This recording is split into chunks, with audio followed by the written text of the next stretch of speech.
Hey everybody, it's Justin here at This Just In. How's it going? I'm here to do a tag video for you, and I'm probably going to get this up on Wednesday because that's just how I roll. I put tags out not on Tuesdays, but on Wednesdays. Right on. Okay, and this tag, well, I've been tagged on several things that I haven't gotten around to yet, and I'm sorry about that, but here we go. I'm going to try and knock a couple out this week. I'm going to start with the Books and Life tag. I was tagged on this by Juan over at Plagued by Visions. Imagine that.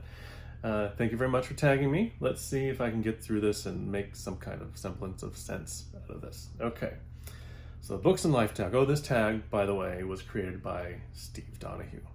So there you go. Our prompts. Number 1, on a scale of 1 to 10, 1 being a normal person and 10 being the late Harold Bloom, how much are books and reading a part of your life? I guess, so this assumes that a normal person is at 1, which means books are almost not completely the part of a normal person's life. So I'm not sure I accept that premise. However, I'll take the given here, and let's just say that 10 is somebody who just can't get out of their house because there's so many books in the way. How much are books and reading a part of your life? Since I started this booktube channel, a lot more than they used to be, a little bit more than they used to be. I used to read a lot for a while, and then I tapered off after I had children because it was kind of hard to keep up a steady reading schedule when I had to take care of and interact with my kids, right? So, but now that they're a little older, I do have a little more free time, and so I decided to start this booktube channel. Here we are. And so now I think maybe it would have been a 3 or a 4. Maybe now we're about to 6 territory, I'm going to say. I do still have to work. I do still have to eat. I do still have to feed my kids and interact with and care for my children.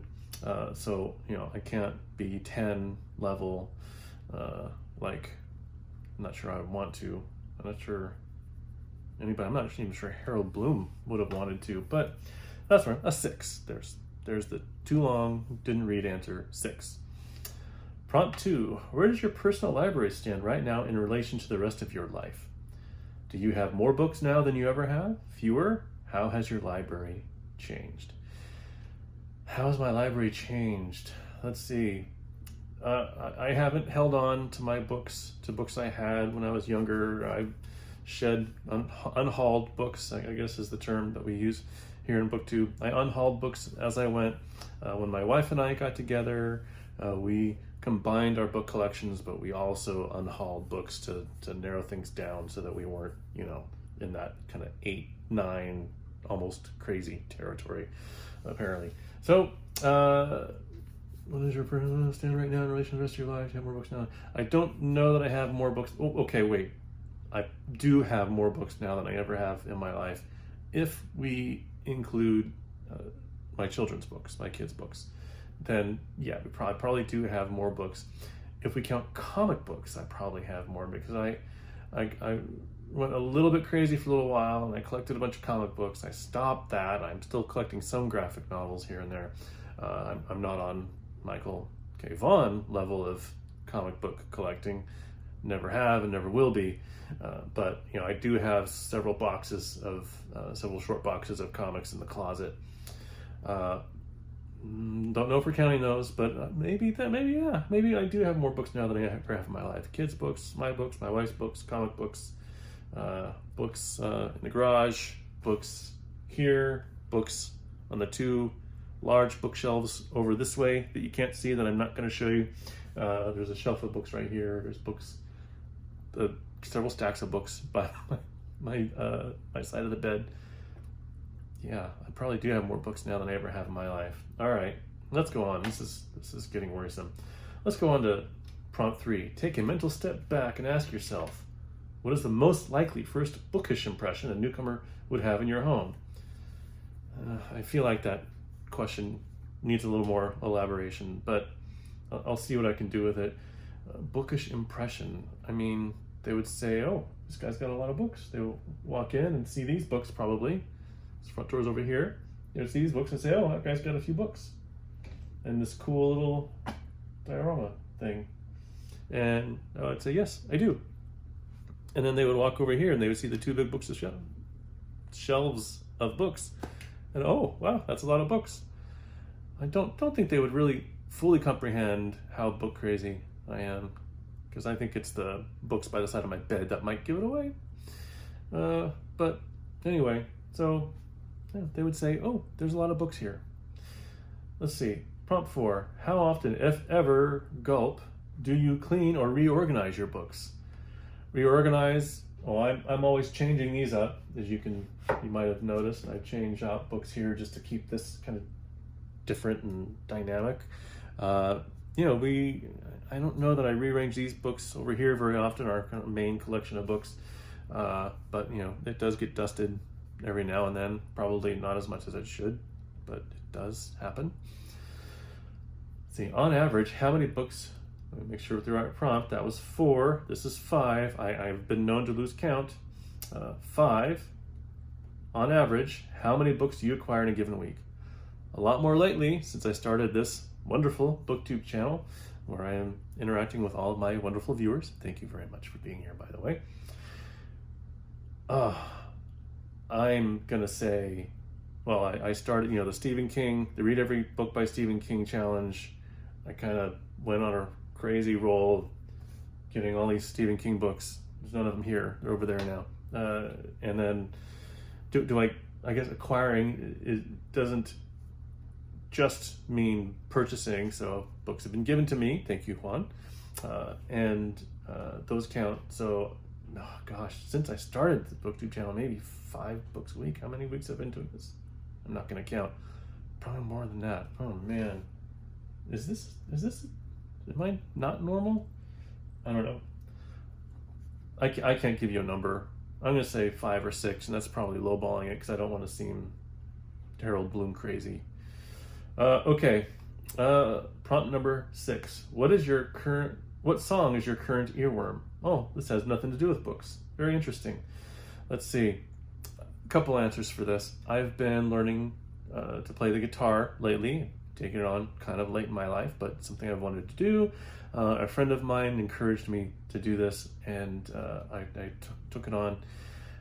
And right now, I'm going through a couple of Beatles songs that I'm learning how to play. I should have known better if I fell, and I'll be back. So as I am practicing these in a steady state, they get stuck in my head. I'll play the song and hear the song in my head, and you know how it goes. There's also another song that gets stuck in my head every now and then of late. One of the other things that I do is I play video games every now and then. One of the video games I play is Fortnite. I know that Fortnite. What am I gonna do? My son. I played with my son for a while, and we bonded quite a bit over that. And but he kind of tapered off on playing Fortnite, but I've continued to play it on my own. But what I'm getting at is in the lobby, I guess it's the lobby, which is where you choose what kind of Fortnite game you're going to play.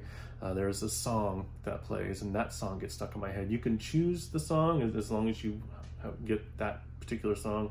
And it's about time for me to rotate this out, but the song is by an R&B indie, is that what it was called? Alternative R&B band called Easy Life, and the song is called UFOs and Aliens. I'll put it in the description area or whatever, so you can hear it. It's not a song that I particularly care for, but it gets stuck in my head because it plays in that area. It's time for me to change it out, though. I try to play quiet songs in that instead of ones that are jarring and loud, because that's just what I prefer there. All right, that was prompt number 6. We're going on to number 7. What percentage of your self-control do you retain in a well-stocked bookshop? Is self-control measurable in a way that we can talk about percentages? Maybe. What percentage of your self-control do you retain in a well-stocked bookshop? I mean, I don't make a scene. I don't run around the aisles and scream out names of books that I'm excited to see and pick them up and, cuddle them on the floor. Don't think I've ever wanted to do that, so that really wouldn't enter into self-control. But I guess what they mean what Steve means is whether or not I am able to stop myself from buying more books than I probably should. And I think I do a good job of that.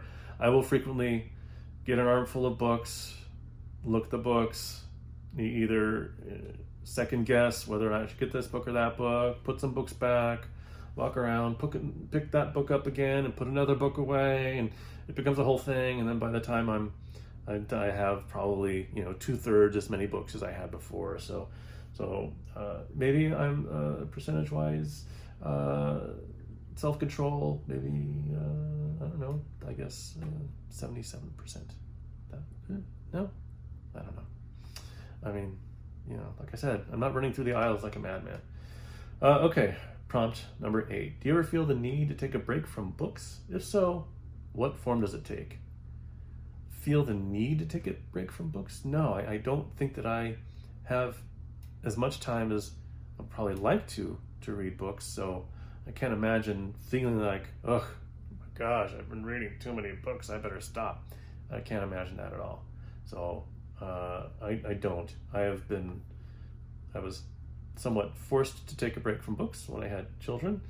I ended up, when that happened, I think I probably ended up reading, this is going to be shocking. I probably read 2 or 3 books a year for several years while I had our children, around the early portion of the lives of my children. I know. Okay, number 9. When you meet a new person, how long does it take you to bring up books? A lot of the new people I've been meeting lately have been booktubers. So books are a given. So books are brought up right away, immediately. If I were to meet a new person, I guess I don't generally bring up books right away.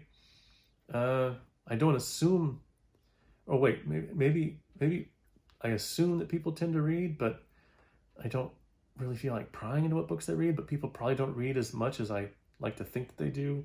I was asking my friend who encouraged me to play guitar the other day about reading books, and he said he doesn't read books except to his children. So I guess he's kind of embraced that and kind of rejected, or set aside the personal reading.